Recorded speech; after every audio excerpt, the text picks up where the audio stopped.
Time flew by, and before I knew it, I was in my final year of forensic training. Along with 8 other classmates, I was assigned to the Riverfield Police Department, one of the top forensic centers in the region. The complex was massive, nearly 5 acres of high-security buildings, dormitories, and a gloomy pond that seemed like it belonged in a horror film. For young students like us, it was both impressive and intimidating.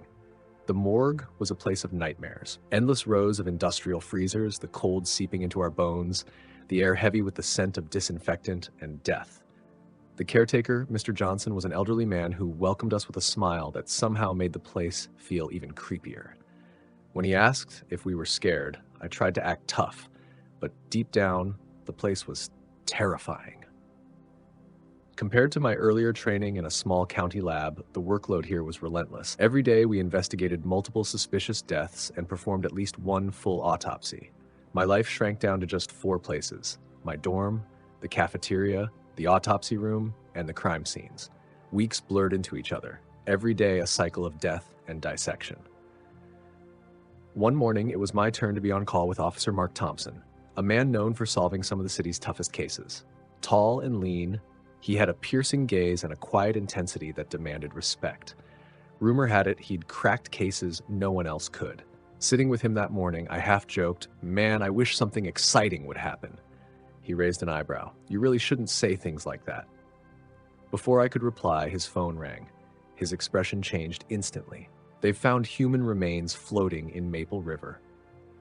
We rushed out, sirens wailing. By the time we arrived, the banks of Maple River were lined with patrol cars and curious onlookers. Police had set up a perimeter, but the crowd was still thick. The scene was tense. A sanitation worker who was clearing debris had spotted something white bobbing in the water. Expecting trash, he fished it out, only to discover it was a severed piece of a woman's chest. The worker was so shocked he fell into the river. He scrambled ashore and immediately called the police.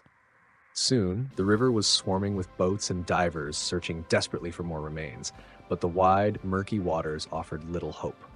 Officer Thompson and I examined the severed flesh. Pale, bloated skin, unmistakably female, but it was just a piece of the puzzle. Without more, identifying the victim was nearly impossible. Then a shout rang out. Another team had hauled in a plastic bag from downstream. Inside were 2 more parts, another section of the chest and a piece of abdomen. This confirmed our worst fear, a dismemberment. Night fell quickly. We recovered what we could and rushed the remains back to the lab, beginning a painstaking examination. Each piece was photographed, measured, and analyzed for DNA. After hours of tense waiting, the results confirmed all 3 pieces belonged to the same woman. But how could we identify her with just 3 floating fragments? Officer Thompson was deep in thought.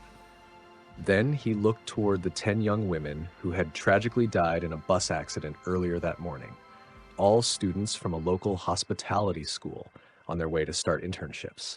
They had IDs on them, so we had exact heights and weights. It was a grim silver lining.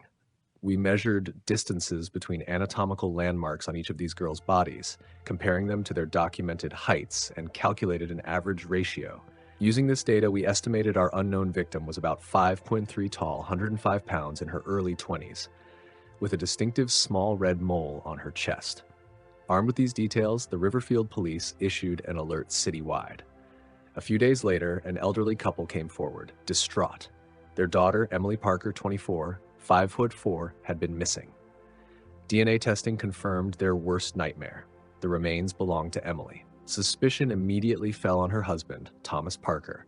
He insisted Emily had gone on a business trip, but 2 things raised Officer Thompson's alarm. Thomas hadn't reported her missing, and he worked as a butcher. Most chilling of all, his right pinky was freshly bandaged. An X-ray revealed the cut surface was jagged, resembling a bite, not a clean knife wound.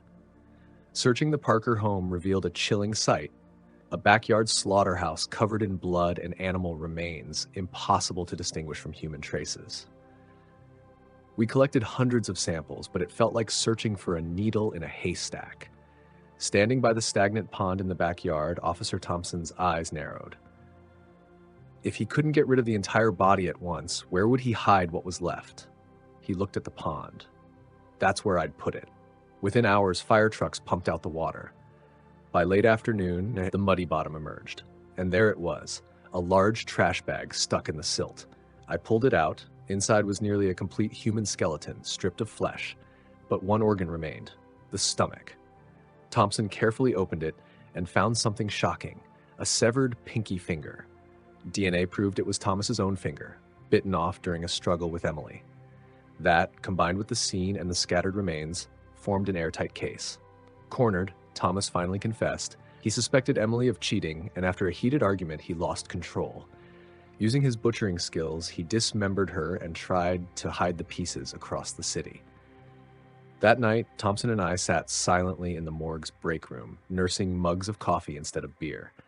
I felt pride at having helped crack my first major case, but also a deep sadness at how a moment of rage could destroy so many lives.